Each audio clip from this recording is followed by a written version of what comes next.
नहीं।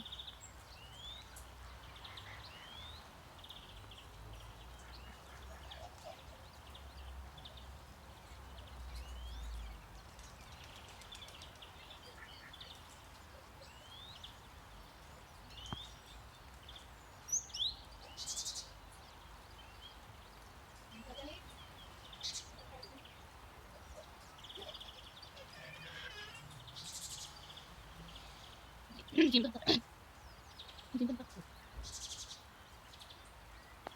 आज कैसे बनाएगा? प्लान कैसे बनाएगा? नींद कैसे आएगा? जिंदगी कैसे रहेगा? या तो कैसे बनाएगा? बातों का कैसे आएगा?